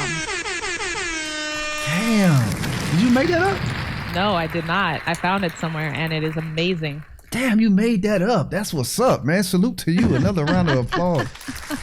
Damn, dude, you got bars, man. No, man. No, I can't take credit for that. Whoever did make it though, it's quite an amazing Oh man, you gotta quote. take the credit. We don't know who they are. They don't even know. It's actually an unknown. I've looked up. I've tried to find out who it is, and I can't. All I've found is that it's unknown. We don't know who made it, but I use it on my banners and such because it's like a perfect description of what I'm trying to convey as the Bullet Maiden. Fire. Yeah, and then my community is called the Ammo Alliance. That's dope too. Kind of fell into place because like as a Bullet Maiden, you got to have your bullets, and without my ammo, I'm just a maiden. I'm not nothing without my Ammo Alliance standing strong with me, being my ammo. They're what make me strong. And so, when I came back, I was the Bullet Maiden. Yeah. I think you are in the Ammo Alliance. I'm in there. Yeah, you should come to subscriber movie night actually. Man, yeah, man. Yeah, no, it's Ammo Alliance is they mean the world to me, the community. Okay. Everybody that's a part of it, even the people who aren't subscribed, like anybody who just comes to the stream and drops that follow button and hangs out with me. That's they're part of the community, and I appreciate that so much. So like Bullet Maiden was my femme fatale kind of thing, and then the Ammo Alliance is kind of like a play on it. To kind of create a sense of family and community, sort of the way that Dr. Disrespect and Nick Merckx have. Okay. Salute to that, man. The Ammo Alliance. Okay. That brings me to my next question. Great segue. Who did you look up to? Like what content creators, Twitch, YouTube, or players in the game, professional players, competitive players? Who inspires you? Who do you like to watch or get a little bit of game from? So I got when it came to streaming, when I jumped into streaming, I didn't really have a lot of experience. I didn't know a lot of streamers. I would watch the big names, like the typical Ninja, Courage, JD, Nick Merckx, Dr. Disrespect I really like as well, Pokimane. I would watch them and kind of trying to figure out what streaming was all about, So I guess you could say they were my inspiration as I was getting into streaming, but being a streamer now, it's completely different because I'm obviously at a different level than they are. So it's a different experience for me. But they were kind of my inspiration going into it. When in terms of competitive play, I'm a huge fan of Apathy. He plays for Seattle Surge right now, but he's played for all different types, a whole bunch of different teams, and he's goated, absolutely goated. Okay. And to he's check very him out. open, so I've been able to chat with him in his stream and then on Twitter. And he's a really great guy. So he's always been like the person I look up to the most in competitive Call of Duty. Yeah. But yeah, you should definitely check him out. I'll check He's him a out. really great guy. Apathy. He's Apathy. playing right now for Seattle Surge. Yeah. All right. And you said that those guys inspired you, the Dr. Disrespect, Nick Merckx. Mm-hmm. But you mentioned that they're on a whole nother. They are. Their audience is on a, their audience is a little bit on a bigger scale. Yeah, and that's one of the things. Like people ask me all the time if I want to like get to like that level. Like be a Nick Merckx, be a Ninja. Where you got like I don't know, like 10,000, 20,000, 30,000 people watching 42,000 people watching. Yeah, 46, or even 48. like Ninja, where 80K or something like that. You know, like I don't think I do. And the reason I say that is like I would love to be a bigger streamer. I definitely want to be a Twitch partner.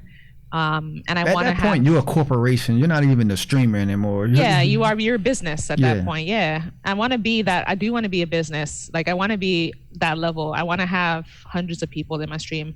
What I'm scared of in hitting the thousands is that interaction that I love between myself and my community. That disappears when you hit Nick Merckx level and Dr. Disrespect. There's no one-on-one conversations anymore. Like you've been in my streams. You know that I talk to every single person that comes in. I know what you're talking about. I know their backstory. I know how their week has been. I know what they've been working on. You lose that when you're, at a higher level.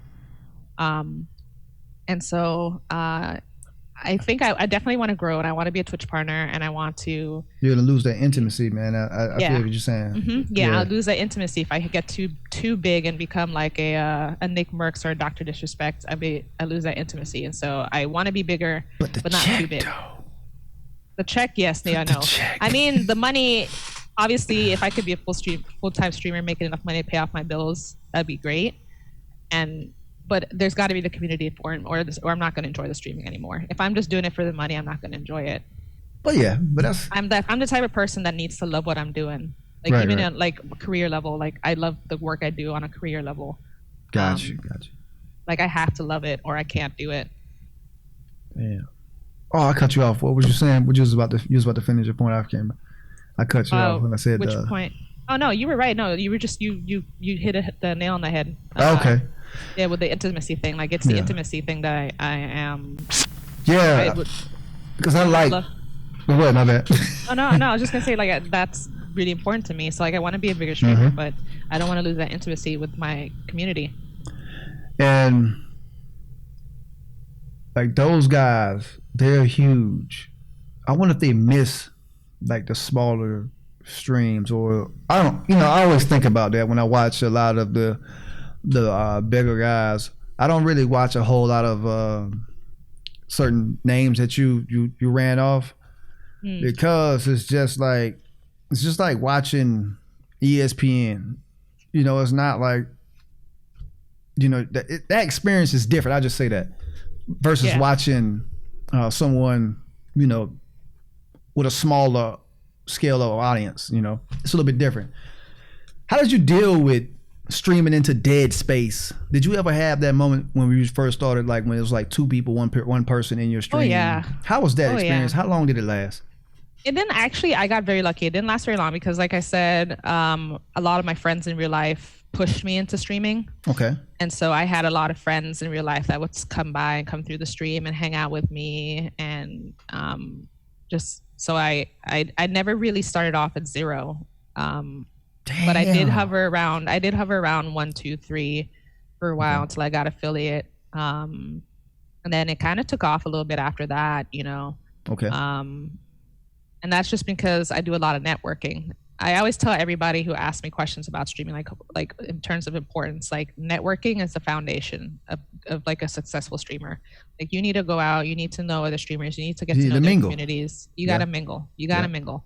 If you don't mingle and you just sit and play games and you expect people to come out to your streams, like it ain't gonna happen. Yeah, you gotta mingle. That's when you end up with those zeros, that Mm-hmm. people who sit at zero and never move. So it's I do wonder the same thing, if like those big streamers, if they missed the intimacy that they had when they were smaller streamers. Yeah, I want to ask one of them if they ever came on the show. Answer my email. Nick, Know I who would you love are. to hear it, like, because like Yeah. Nick Merckx, like they don't, for one thing, they don't get to reply to every single message anymore because the chat's going so fast. It's going ham. Yeah. And you know, everything is subscriber only, and even if subscriber only, they've got like thousands of subscribers. So it's you still have hard to have intimacy with thousands of people as subscribers. Right. So that's why a lot of them, they don't even really play with viewers either, really, unless they're doing their own tournament. They always play with like the same group of people. Like Ninja usually plays with like Tim the Tatman, Courage. He'll play with Nick Merckx. He plays with Dr. Lupo. He plays with basically like the same group of people, and doesn't play with viewers.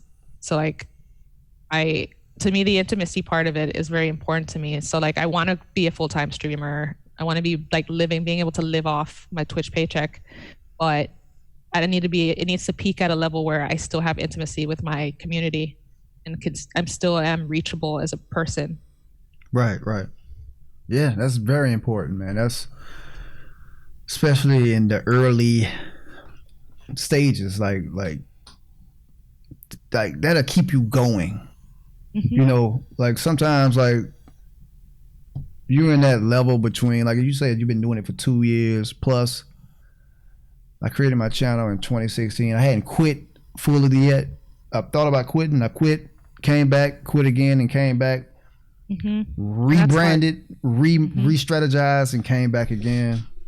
You know, I mean, it's just that struggle. You're gonna struggle. It's hard. Yeah. It's hard. Every streamer goes through that, where they're like, should I just stop? Because it's hard. It's so hard it's the numbers that get to you. And like, you don't want to, if you're chatting, it's no fun to like obviously sit in a stream and you're just talking to yourself and nobody's talking back. Like it's really discouraging when that happens, you know? And my stream has moments like that sometimes too. Like people be talking, but sometimes there's moments where like everybody's AFK and it's quiet and I'm just talking to myself. And there's moments where you're just like, you know, should I stop doing this?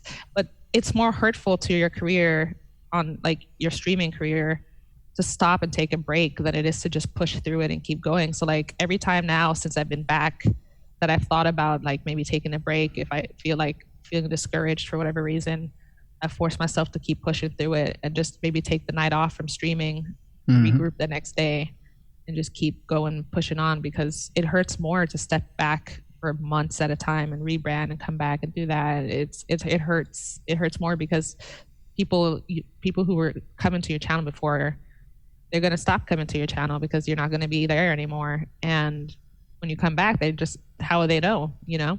Mm-hmm. When I say rebrand, I meant rebranding the layout. Like this didn't look like no, I this. did that too.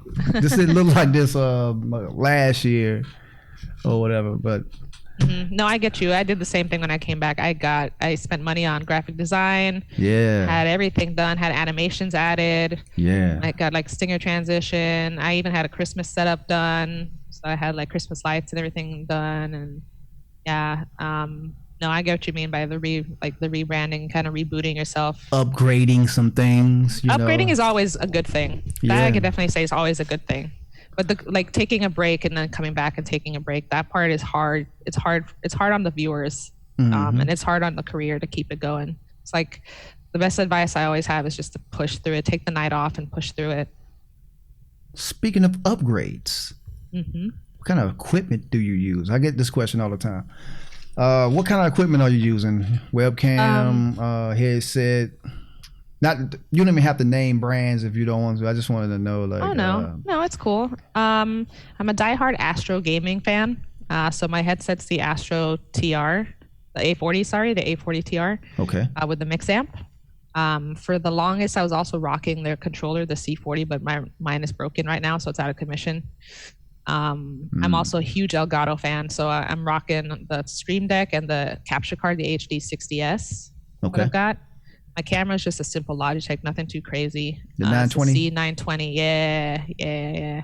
I got the 920. I started off with the 920. I got the Brio. Then your boy got the big dog DSLR. Man, I'm still experimenting. I need to do that. That's where I plan to go next. Because where I live right now, I don't have a lot of room, so my streaming station is kind of compact. Yeah. And so my goal is when I move out and I'm gonna get my own place, I'm gonna have a dedicated streaming station where I can have a third display, because I want a third display just for chat, and I want to have upgrade my camera and everything. I've got like 2 simple lights here that one bounces off a mirror and one is bouncing off the wall, so they're not right on me, but they give me enough light. And then I'm using a Snowball mic now alongside my Astro headset. Okay. And then I have a scuff controller that I'm using right now, the Vantage, but I'm not a huge fan of it. We're gonna bleep those people out. Not a huge fan of it, and I got a new one coming in the mail. Yeah, so I'm okay. I got quite a wide variety of brands that I'm using for my setup. Salute and then to I that. got like an Asus gaming display, and yeah. Okay, And of course, PlayStation 4 Pro. Yeah, your setup probably mirrors mine. Stream Deck. I had the Stream Deck on chill for the last month. No, for the last year, because I didn't use it. So I decided to pull it out, dust it off, and put some buttons into it. So I just put my sound effects and blah blah blah, whatever. You don't want to hear about that. Anyway, I just want to ask that question. I never asked that question. Like, what kind of hardware and upgrades have you done to your streams? I think that's very important for entertainment purposes to continue to upgrade. Definitely is. It definitely is. Upgrading is really important, and people respect the streamer that puts money into their stream. The return on investment is definitely there. Like all that rebranding I did, all the graphic design I had done, the animations, all that money that went into that stuff like that. When a person comes to my stream, they know that I care about my stream and that I put a lot of time and effort into it. And then like all the equipment that I have, I'm seeing like the Stream Deck is something that is amazing. The Stream Deck, the things you can do with that thing, is absolutely amazing. And just the headset quality, the sound, everything that I've put money into. It's because I care about the stream and I'm trying to get the best possible experience to my viewers. Trying to give the best show you can give, man. Salute to that. Round of applause. Salute to that. That's a major key for those of you that ain't hip to it. Still streaming off the PlayStation. But salute to y'all too, man. We're winding down. We're coming down to the last few questions, and you know this is the time where I go in. Not really. I just want to talk about top 5, top 3s. Let's talk about the top 5 video games of all time. The Bullet Maiden. Ooh. Give us your top 5 video games of all time. Oh man. Oh, that's tough. So Call of Duty is always is going to be up there. Black Ops 3 for sure. Black Ops 1. Pokemon Gold and Silver, the classic Pokemon Yellow, some Crash Bandicoot, classic Crash Bandicoot is in there. I'd say that's more like my top 5. It's like a mix of Call of Duty, Pokemon, and then like a little bit of like Crash Bandicoot. Okay. All right. Salute to that. Salute to that list. Salute to that list. Top 5. Top 5 Call of Duty guns of all time. You're a 10-year vet. Tell us about it. Okay, top gun of all time. Number 1 is going to be the AK-47. Always the AK-47. In my every logo. Call of Duty. In every Call of Duty, any Call of Duty, AK-47 is always my baby. Damn. And like if you've seen my logo where am I biting down on a bullet, that bullet's a 6.62 millimeter bullet, and that's the bullet that comes out of an AK-47. Wow. So that's the reason that is that bullet specifically Okay. that I'm biting down on. And so AK-47, I really love the FAMAS, which was in Black Ops 3 and Black Ops 1. Yep. I like the Galil, which was also a Black Ops 1 weapon. The Commando as well. And then I really liked the VMP in Black Ops 3. I do like the P90 and the MP7 right now that we got in Modern Warfare as well. So like the last that fifth spot is going to be just an SMG basically. Some SMG from any Call of Duty game that was really good. That's really like fire. Just give her SMG. It doesn't matter. Doesn't matter which one it is. Salute to that Nah, list. anything that's fast, like the BMP, P90's fast, MP7's fast. Not a huge fan of the MP5, even though I know it's meta. Damn.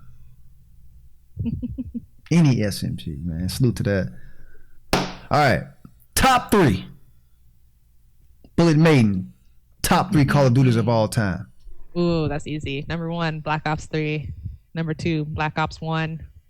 Number 3, World War II. What? I know. I'm an oddball. I know. Oh, salute to salute to that list, man. I It's know your it's list. easy for me, but it's out there. Yeah. Okay, salute to that list, man. I can't hate. I'm not gonna hate on your list. You know, I never got a chance to say Modern Warfare 2 like when it was in its, when it was out and in its prime. So things may have been different if I had started a little bit earlier. Yeah. No, there's plenty of Call of Duty in there. That if you like World War II, you like World War II. That's what it is, man. Yeah, I Salute do. to I World War have II. fun playing World War II. I'm going off like which one I have the most fun in. I had a lot of fun with BO3, BO1 for sure, and then World War II. This is the first time I've actually put World War II in my top 3, but I actually do quite enjoy playing it. Damn. All right, that's the second time. That's only second time in 3 years that's happened. Okay, top 3. Okay, so to that. One of the last questions I'm going to ask: future plans for your channel, or your channel, your Twitch channel. Like, what can we expect in the near future? Like, what do you see that you want to? Any changes? Any plans? Anything you want to announce about your channel? No, I mean, I'm focusing very heavily on the community aspect of everything. I'm trying to come up with as many things for my community that's going to entice them to want to be a part of the community and be a part of the family, because they matter the most to me. So I've started doing subscriber movie nights. I have like fun intros for my subs that come in. And I've been coming up, I have like a fun sub video that plays every time that I get a new sub. I play a video that welcomes them to the Ammo Alliance that I had made. And basically, I'm just spending a lot of time getting to know the people in my community and growing the community and getting everybody to just kind of like be like a family, because that's how I view them. My goal was to go to TwitchCon this year as well. That was my plan. I already have my plane tickets, but that doesn't look like it's gonna be happening. No. So I'm trying to honestly need to call the airline and try and get a refund. Do that. I need to. When is that? September? It was supposed to be September 25th, I believe, starting on the 25th. So I bought airplane tickets for like $200, like at the start of the year in advance. Have they announced that they canceled, or they haven't? They announced they canceled Amsterdam, but they haven't announced that they canceled San Diego yet. But the way things are going with COVID, the tickets are supposed to, I think, go on sale around June, which is like a month away now. Right. So it's kind of like, will things be sold by then? Because they have to make the decision on when they're going to sell the tickets. If they can't sell the tickets early enough, then they're going to end up canceling TwitchCon. They haven't said anything yet, but I don't know. I'm not feeling too confident about it. But that was one of my goals for the year, was to go to TwitchCon for the first time, get to meet a lot of fellow streamers, a lot of my viewers, get to like I was going to hug every single person. I was really looking forward to just giving everybody like bear hugs. So tiny as I am, I was going to find a way to give bear hugs to people. So that was on my plans list of this year too. This year has really been quite something. I want to hit an average of 40 viewers at the end of the year. So that's kind of like a soft thing that I just keep in the back of my head. So like I don't look at my numbers when I stream, but I look at my numbers after my stream, so I have an idea of where I am. And last year my goal was to hit an average of 20, which I did. Even with my break, it was unreal. I just blew up towards the end of the year. And hit that average. And I would love to be a Twitch partner, but I know that it's a grind, and it can be a slow grind. So like my goal for the year is to hit an average of 40. Okay. And maybe go for partner next year. Who knows? But I feel like 40 is reasonable for the year. And hit 2K followers. I'm very close to that now. I'm only 200 off that, so that looks like that's something that's going to happen. And tomorrow. then the big things tomorrow. And then one of my big things is I want to get sponsored by Mountain Dew and Game Fuel. I don't know if you've ever had Game Fuel before. Yeah, I have. It tastes delicious, and I see you go hard for Game Fuel. Yeah. Oh yeah, I'm going real hard on Game Fuel right now.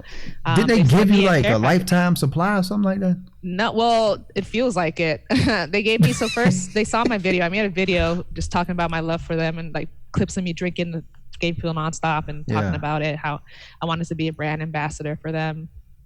And they saw the video and they were like, "We got you." And I didn't get a brand ambassador or sponsor, but they sent me a care package with a bunch of Game Fuel gear, like this water bottle that I've been drinking out of, and a really dope jacket, and like a jersey, a Game Fuel jersey, and some other gear that is like one of the YouTube videos actually has it, unboxing it, and it was great. And then since then, they've sent me 2 care packages of Game Fuel. I actually just got one the other day with 24 cans. And then last week, that was actually like, was that this week? That was maybe this week that I got the cans for these 24 cans. So they just remember you, or you got to call them like, "Hey, I'm out, yo." Oh no. Well, so they're not really like sending them to me. Like they're just being very kind, I would say, because they're not sponsored. I'm not sponsored. They really only sponsor pros. And their streamer that actually the only streamer that they sponsor is Courage, JD. He's the first streamer that I believe that they've sponsored, and so I'm like, I'm not at a level where I think they would sponsor me, but if I could be a brand ambassador or something for them, that would be great. And so like they've been very kind and appreciative of my love for them. I've gotten a lot of people into Game Fuel who post about it on Twitter for me and thank me for getting them into Game Fuel, so they see that. And so they've sent me some Game Fuel as just like thank yous. Cool. But I'm not sponsored, but I would love to be a brand ambassador for them. And so that's my goal this year, is to be a brand ambassador for them. I'm making moves, but still have a journey. No doubt. All of us do, man. Salute to that. Yeah. Oh shit, I hit the booty button, my bad. I meant to hit that. Hey, we gotta edit that out. I meant to hit the applause button. Shit. No worries. Salute to Game Fuel, and is that it? Like, is that? I didn't mean to cut you off.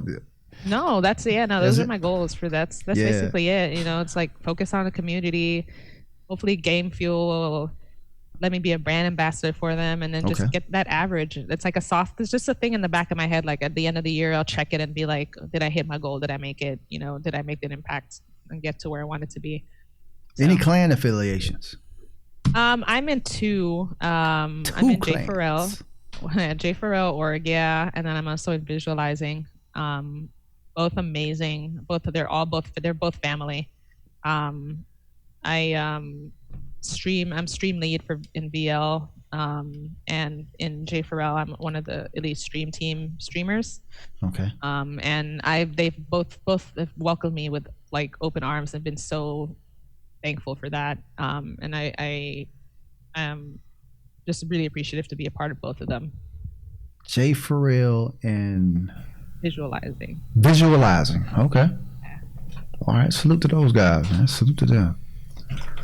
The clan, man. Man, it's been what, an hour or so, hour and 30 already. Man, Time flies. Time does fly, man. I think that is it. That's all the questions that I had, man. Anything else that we missed that you want to talk about? No, I think that was it.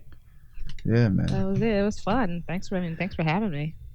Hell yeah. Thank you for coming on the show. You know, it's actually been a while since I recorded a show. Oh, yeah?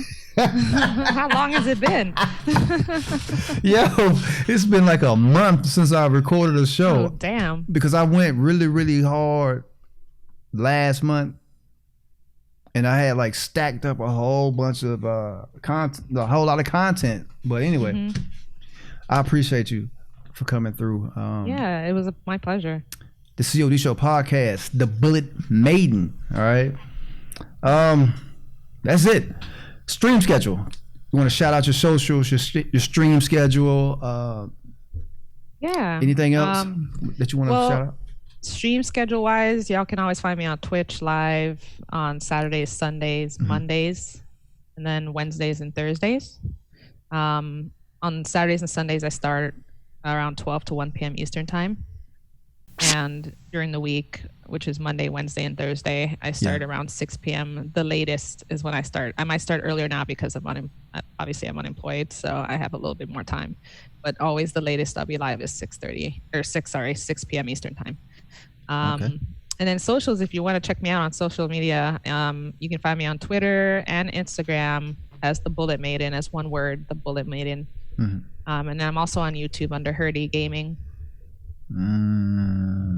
Which is, Salute to that. Follow her. All right. Down below, we're going to have the little ticker timeline shooting the social medias up under us. Any merch, man? Any merch that you want to point to people to? There's I got merch on my Twitch for Streamlabs that you can actually go in. We got some cool stickers for the Bullet Maiden logo and also the Ammo Alliance logo, which is a really, really sick, sweet looking logo. Sweet.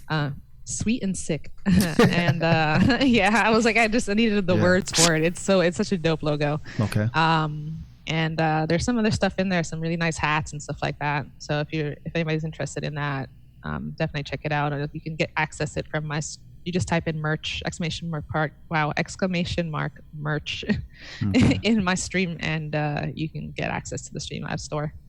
Yes, sir. All right. Make sure y'all go check it out. The Bullet Maiden, the Onasis, the COD Show podcast. I have no idea what episode this is, but it is an episode of the COD Show podcast that you just heard. And we're going to close it out, man. I'm going to give a big Diddy bomb for you and a huge round of applause. Thank you for coming through. Of course, it was my pleasure. All right. The pleasure's mine. The pleasure's all mine because Lord have mercy. Been dying out here. This show has been dying out here, but thank you for coming on the show. I'm just joking. Check this out. We're going to close it out. Live life. Damn, I'm fucking up my own outro. As always, live life, show love, be great, and always keep the kill feed lit. It's been the goddamn lit, the Bullet Maiden. Thank y'all, man. We out, man. Peace, peace, peace, peace, peace. Kill him. Thank you. Thank you. Thank you. All I know, the hood gon' live forever on my soul, yeah. Off the post, had to jump up and get it by my lord, yeah. Big vibe, I got big